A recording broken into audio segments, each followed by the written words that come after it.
Hey GQ, I'm Olivia Rodrigo, and these are my 10 essentials.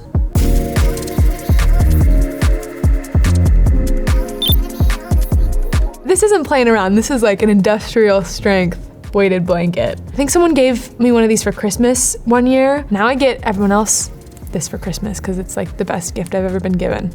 Some people hate it, some people say it feels like suffocating, but to me it's just the best type of suffocation. I love it. Every time I get into a hotel bed, I like get in and I'm like, something's not right because I'm missing this.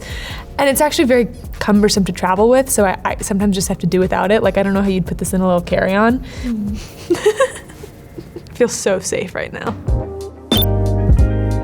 This is very important. This is my actual journal. It's kind of scary to have it out in the open here. I'm so terrified of losing my journals. That's like my worst fear. When I was kind of having trouble overcoming lots of the pressure of making a sophomore record, I read The Artist's Way, and one of the big tenets of The Artist's Way is doing your morning pages. So it's like 3 pages, longhand, stream of consciousness in the morning, like first thing you do when you wake up. I think for me, it's just nice to be able to write something down and not judge it in the moment. I think that's the whole point of doing the morning pages, is just to be like, this is stream of consciousness, what I'm feeling, and I'm not gonna judge it too harshly or wonder if it's gonna make any money or be criticized or whatever. There's something really lovely about that. I feel like I've been pretty diligently keeping some sort of journal or diary since I was like 13 years old. And so I just have this like Rolodex of all of my feelings for a long time. And it's nice to kind of look back at issues that I thought were gonna be world ending and be like, oh, that worked out, totally fine. It made me who I am. It kind of just like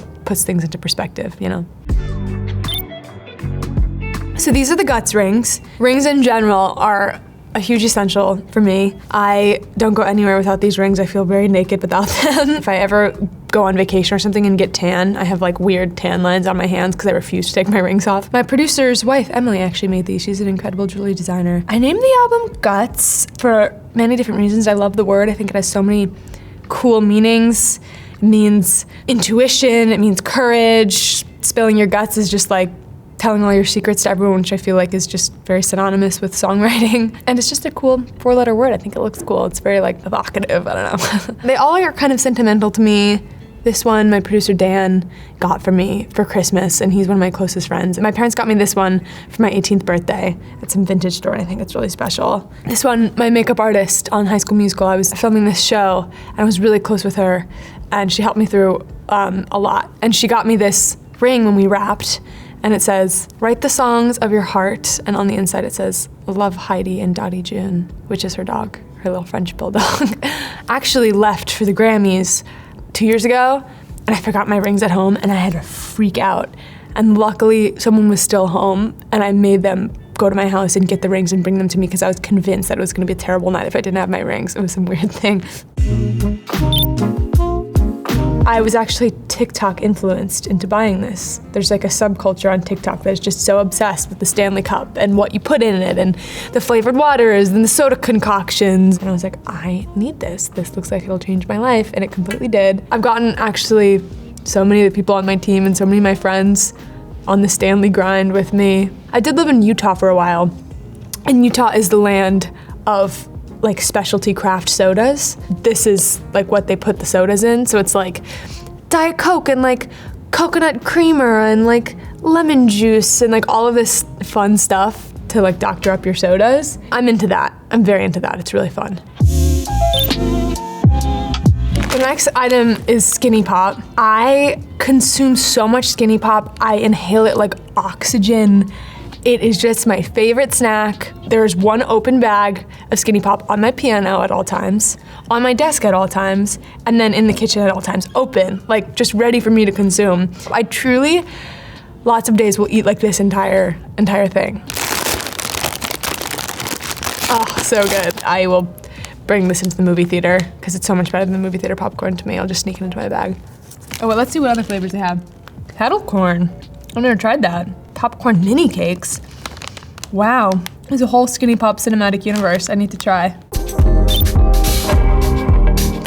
This is my favorite perfume. It's the Baccarat Rouge 540. It's so good. I have a candle of it too that I burn in my house. I never was super into perfume before I smelled this one, and I'm like, this is the one for me. Because I don't love like smelling like candy or like flowers or something, but this just smells like sort of like you could maybe possibly just naturally smell this way if you're like an angel or something. It like doesn't smell like any smell that I could place. Lots of people say that like if they'll like smell this scent and I'm like somewhere else, they'll think of me, and that's a very high compliment.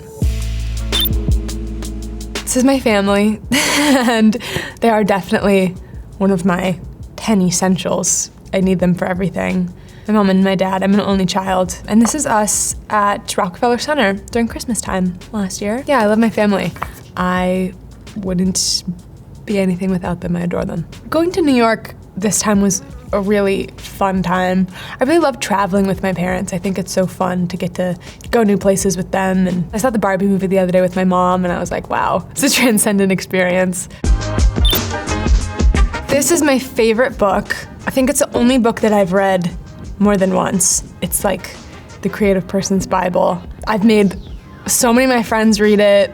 I like recommend it to everyone I know. I just think it's so incredible. It's all about like creativity and discipline and the anxieties that come along with creativity and how to remedy those. And it's amazing. Elizabeth, if you're out there, changed my life with this one. It was so good. I actually read this for the first time while I was making Sour. And I actually don't think that the album would have turned out the way that it did had I not read this book. It was so instrumental in my creative journey. I literally cannot leave the house without it. Not being hyperbolic, I go everywhere with this. I took Accutane for the first time this year. I had bad teenager skin and my lips were so dry all the time. And now I carry this with me everywhere I go because it's just so chapstick, put it on anything, put it on wounds. The opportunities are endless with Aquaphor. I feel like all these items I'm just doing commercials for these brands. These are guitar picks that I love playing guitar. I love writing songs on guitar. I'm slowly getting better. Took some lessons this year, know a few songs. I learned how to play guitar. Like a lot of it was just by myself, like learning songs I really love to play. And when you're just learning how to play, you know, like pop songs in your bedroom, you just kind of like do it intuitively, like with your fingertips. But it always does sound better when you use a pick, but sometimes it's just, you just go back to what you did when you were 15. My producer Dan is always trying to get me to play with a pick because he says it sounds better, and I agree with him. So I'm trying, keeping these with me. And I think I'm definitely better at piano. I'm more comfortable playing it, which is why I think sometimes it's nice to go out of your comfort zone and play something on an instrument you're not so familiar with. So I've been playing a lot of guitar lately. I wrote Love is Embarrassing on guitar. The song Lacey was written on guitar. There are a lot of guitar-based songs on this album. Nice, beautiful, finger-plucky guitar, and there's also some like really driving, hard-hitting, more punky guitar. So I gotta get my practice in before tour. Thanks, GQ. These were my 10 essentials. I hope you enjoyed. Check out my new album, Guts, if you haven't already. Bye.